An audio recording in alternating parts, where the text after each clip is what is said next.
В апреле мы убрали ноутбук из нашей студии по многочисленным просьбам наших зрителей. Тем самым хотим сказать, что видим, признаем собственные ошибки, а также проводим над ними работу. И призываем всех последовать нашему примеру. 28 марта 5 лет строгого режима получил экс-министр культуры за хищение средств в особо крупном.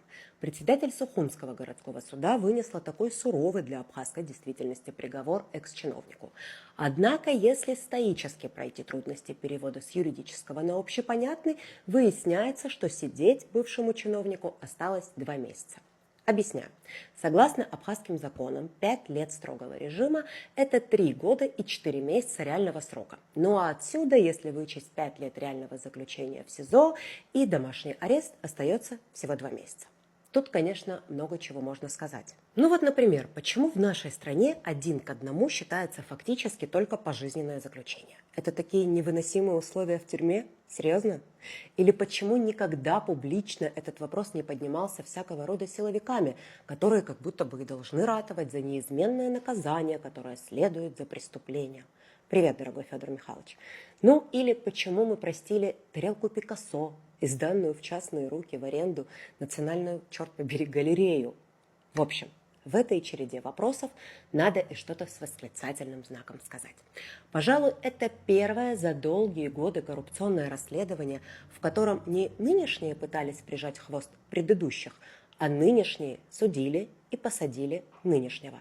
Как бы то ни было, остаемся объективными, респектуем и делаем вид, что никто ничего за последние 5 лет у государства, кроме культурного министра, не украл. 2 апреля прошла инаугурация президента Бадры Гунбас. Столько, наверное, никто никогда ничего не репетировал в Большом зале Кабмина. Благо, все прошло по плану, согласно протоколу, в максимально торжественной обстановке и в присутствии почетных гостей спикер Лаша Ашиба передал президенту посох, шашку и печать. Атрибуты президентской власти нашего независимого государства. Из гостей, конечно, особо следует отметить делегацию российских коллег во главе с Сергеем Кириенко. Что ж, стартанули красиво, отдаем должное. Но смотрим на все с надеждой, думаем своей головой, задаем вопросы и знаем, что будни всегда труднее и неприятнее праздников. А впереди просто сумасшедшее количество нерешенных проблем, вопросов и вызовов. И еще не забываем, что атрибуты власти в нашей стране 3-й раз передает спикер, а отбирает народ. Если вы все еще с нами, значит, вам стоит подписаться на нас в Ютубе, Телеграме и Инсте.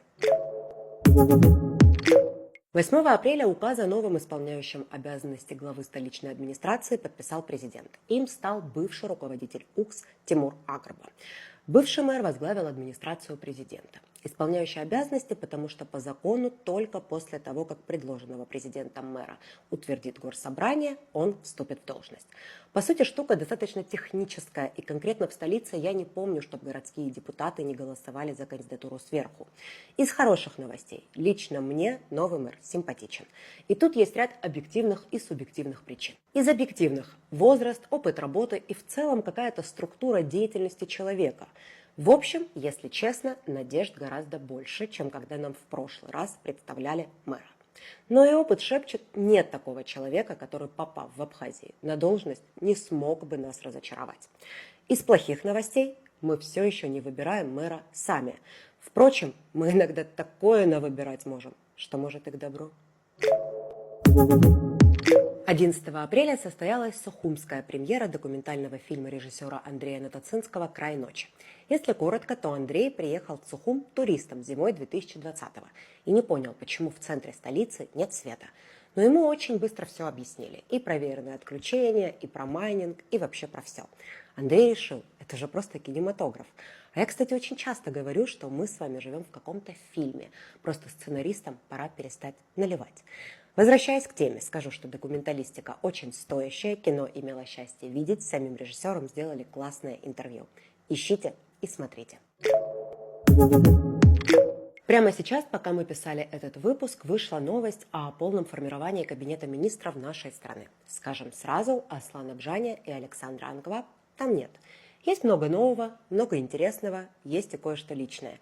Министерство иностранных дел возглавил мой друг, единомышленник и опытный дипломат Олег Барцец. Дорогой, поздравляю тебя. Сил, возможностей, здоровья. И сделай, пожалуйста, так, чтобы нам никогда не было грустно и стыдно. 13 апреля подвели итоги конкурса управленцев команда Абхазии. Если совсем упростить, то несколько тысяч человек подались в проект, чтобы оказаться в кадровом президентском резерве. Победителями стали лучшие, по мнению наблюдательного совета – 22 человека. Лично знаю и участников, и некоторых победителей. Все говорят, что было суперинтересно, живо, насыщенно. Здорово, если так. Там же, на месте, в день подведения итогов, президент предложил сразу несколько высоких должностей победителям и участникам. Те согласились. Конкурсный подбор кадров в Абхазии – штука, обещанная из века в век. И отлично, если она наконец заработает. Правда, я настолько реалист, что уже вижу, как конкурс превращается… Ладно, будем оптимистами. С вами были «Да разве это новости?». Мы вернемся в мае и расскажем вам еще немного несвежих новостей. Потому что лицом к лицу лица не увидать. Большое видится на расстоянии. До встречи, друзья!